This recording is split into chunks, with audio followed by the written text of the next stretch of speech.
Thank you for joining us on Newsbud Spotlight. I'm Spiro, joined here with Sibel. Today we're going to talk about the recent events that took place at the Istanbul, Turkey airport, where there was a terror attack where multiple quote-unquote suspected terrorists had detonated bombs and shot indiscriminately, as reports indicate, killing over 40 people and injuring well over 200 people. Today we're going to talk about some of the inconsistencies with the official story and bring in our expert on Turkey, Sibel Edmonds. Hi, Spiro. We have been talking about this since the event took place and we got the news on Istanbul Atatürk Airport so-called terror incident. And as you said, there are some discrepancies in this case, and there are some unanswered questions.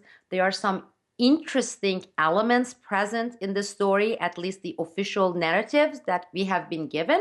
What makes this case really interesting is the fact that unlike the Brussels airport attack or the Paris attack, that so-called terrorist attacks, we haven't seen as much critical thinking, questioning the narrative, or even real coverage of this case, which makes it kind of more unique and interesting, and that itself, by itself alone, raises interesting questions. So I have been checking Turkish newspapers. I have been reading 10 to 15 publications on the case daily. I have been checking the videos, the TV network coverage, and this is the mainstream Turkish media that we are talking about, not some singular blog or anything, and I just see discrepancies, holes, unanswered questions, or more interestingly, questions that have not been asked in this case. Well, some of those questions we see often through these type of events that take place, through the attacks and everything. The story often changes within the first couple days, multiple different times. There's a lot of confusion and conflicting reports. What were some of the not answered or not asked questions that came across you, or some of these conflicting reports? What was an interest of you on this one? Well, if I were to categorize, I will have 4 categories of major macro categories on this case that begs further exploration, questioning, and search for real answers. I'll start with the chronology of the event of what took place, and this is reported by the Turkish mainstream media, and they take their reports, what they are putting out there, from the officials, and that includes both the government officials and also the forensic reports that have been coming out in bits and pieces. And one of the first one that I want to start with is here in front of me, the chronology of the events just from the time these 3 so-called terrorists getting inside a taxi, getting off the taxi, going in front of the terminal, and then the so-called terror event taking place. Now, we have 3 people, 3 guys, and all 3 of them supposedly carry Russian passports. And the backgrounds ranges from Uzbekistan and Kyrgyzstan to Dagestan, Chechnya region of Russia, inside the Russia proper. Now, they are carrying Russian passports. They get inside a taxi, the 3 of them. They have 3 backpacks on their back, okay? And they are carrying a medium to large size suitcase. And at this point, inside a taxi, they are not wearing these heavy leather jackets that we have been hearing about. So they go inside a taxi. They get into this airport area in front of the international departure entrance, and they pay the guy, the taxi driver, and they get out of the taxi, take out their suitcase, okay? Are you with me so far? Now, this is the 3rd largest airport in Europe. So for those people who are not familiar, I've been through that airport at least 100 times, Istanbul's Atatürk Airport. Think of JFK, if you're familiar with JFK.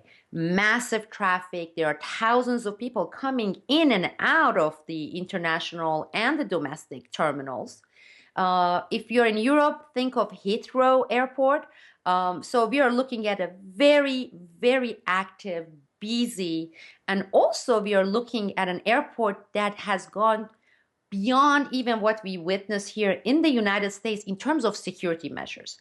There are cameras outside the building everywhere, in the parking lots, in the terminals. And you know how we complain about going through this awful TSA searches before going into our gates after we check in? Well, in Turkey, in Istanbul Airport, you have to go through that 3 times. Okay. One is to just enter the building. This is before you check in. This is even if you're going to go and greet the arriving passengers. If you have a suitcase, you have to put it on the x-ray machine and you have to go through the x-ray detectors to just get inside the airport to check in. After check-in, in order to go to your gate, you have to go out through another layer of security, this time without your suitcase, but all the bodily searches, etc. And once you're in a gate, before you board your plane, and this is especially true for international flights out of Istanbul Airport, you go through another layer of security, x-rays. So they have this really intense security process and the cameras.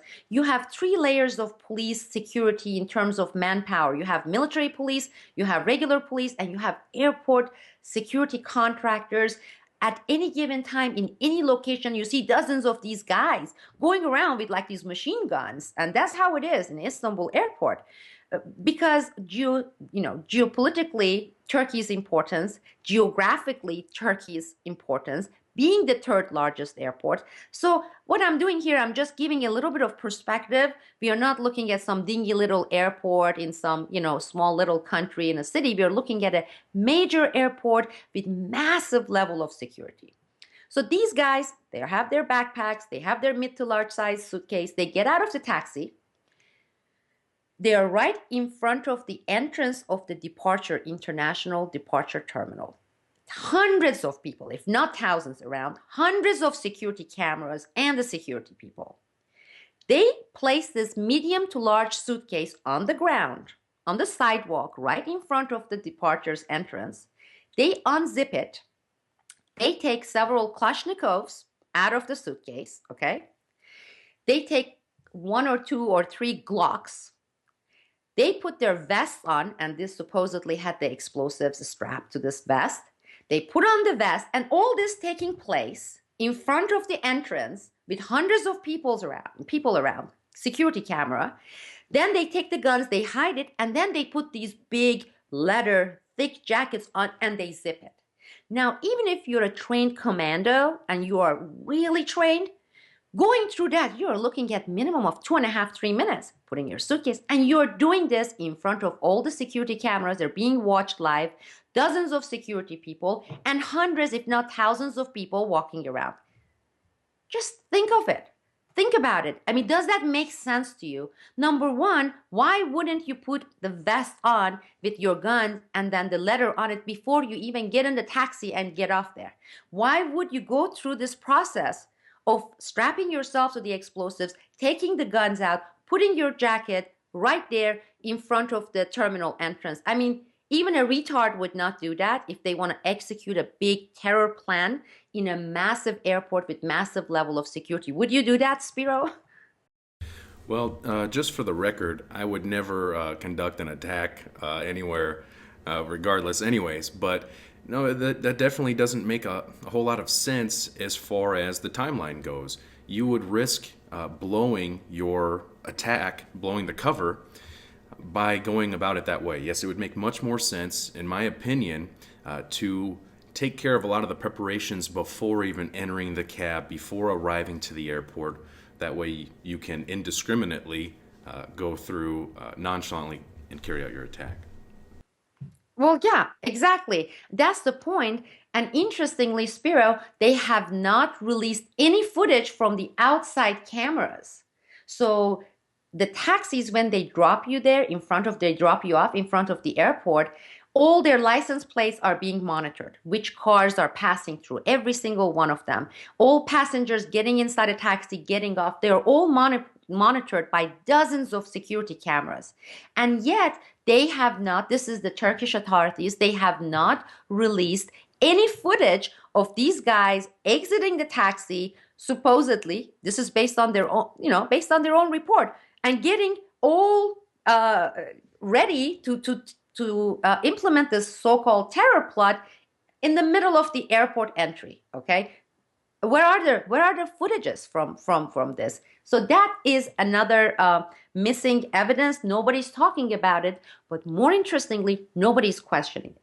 The other one, this may not be as significant, but again, it may prove to be significant, and that is one of the terror plotters, one of the three who detonated himself, was identified as Osman Vadinov by Turkish authorities. Supposedly, they found his passports, and initially, the reports in Turkey said they left their passports behind in the apartment they were living. Then they said they were carrying their Russian passports with them. We are still not really clear on that, but they reported all three names immediately, within a few hours after the terror incident, the so-called terror incident. And interestingly, Russian government immediately issued a response statement saying, yes, one of the guys that you named, we've been after this guy, but Osman Vadinov does not exist. There is no such a person. No Russian passport has ever been given to a man named Osman Dominov. There is no record of such a person. And again, interestingly, this morning, as I was going through the Turkish publications, I found these articles suddenly changing the order of name, first name and last name, and now identifying the same guy as Vadim Osmanov instead of Osman Vadinov. And we haven't heard any response from the Russian authorities saying whether this other guy, the new name, Osman Vadinov or the Vadim Osmanov, exists or doesn't exist.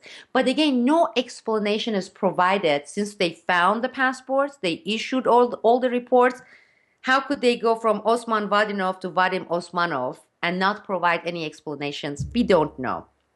But here comes like one of the most interesting aspects of this whole scripted, narrated report terror incident, so-called terror incident, and that has to do with the mastermind of this so-called terror event.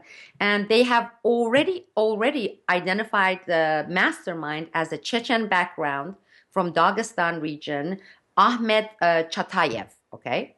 So Ahmet Chatayev in 2008 supposedly got onto Russia's wanted list.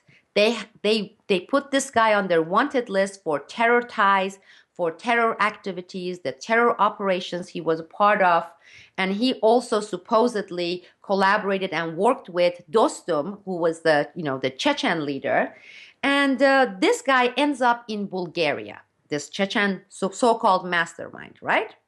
So he's in Bulgaria, and Bulgarian authorities arrest this guy and for some terror-related charges.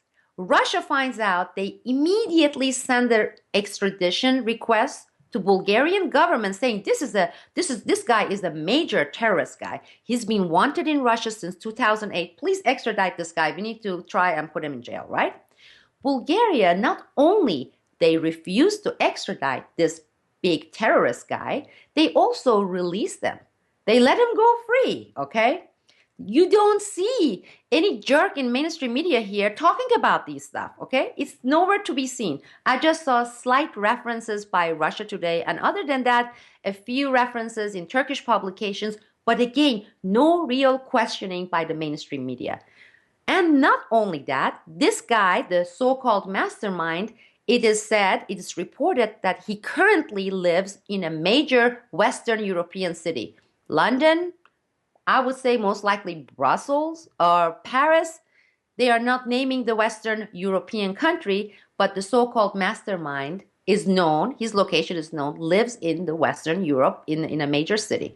So you take that and you see how this links to, in terms of MO, to other terror incidents so-called terror incidents we've been seeing, Brussels airport incident, the Paris attack. You are looking at the same MOs, that's very interesting. And finally, just like the Brussels terrorist attack, so-called terrorist attack, and Paris attack, U.S. State Department, U.S. authorities, they issued warning one day before this event took place and issued travel advisory and warning saying that they were expecting, chaos and some terrorist attacks. So the same thing that we have seen again with Brussels, whether it's the FBI issuing the warning to the target country, or it's the CIA or slash State Department, we go most likely we're going to hear that Russians maybe did the same thing too. And we're going to see the same MO.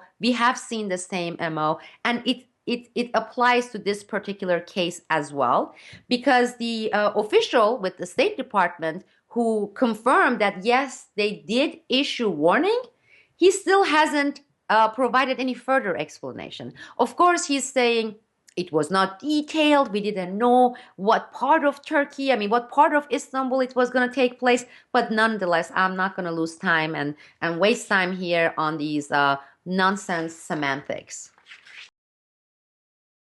Well, yeah, we have all these events taking place in a recent timeline. Brussels, Paris, multiple events in Turkey, and of course, before the smoke settles, obviously, they always find passports. Whether we're talking about 9/11 or Paris attacks or here in Istanbul, we see there's always the same kind of template that is scripted, especially with the mainstream media and the way it is being reported. And then you have the same travel advisory alerts issued right beforehand, but at the same time, all the intelligence agencies around the world can't prevent these type of attacks. All the surveillance isn't preventing. So it's very interesting, all these recent developments and how it's being reported or how it's not being reported by the mainstream media. Absolutely. I agree with you 100% in terms of the MO, the whole operation, the general trend being the same. Another interesting observation is we are looking at all these NATO countries. We are looking at Paris, we are looking at Brussels, we are looking at Istanbul, all NATO members. And I would say, if I were to predict, I don't have that crystal ball. I usually don't engage in prediction. I would say we are looking at another incident, more major, more massive, whether it's going to be in the United Kingdom or it's going to be in the United States, as maybe the final catalyst for what is already in the plans for Syria and on the so-called Western countries, nations created ISIS.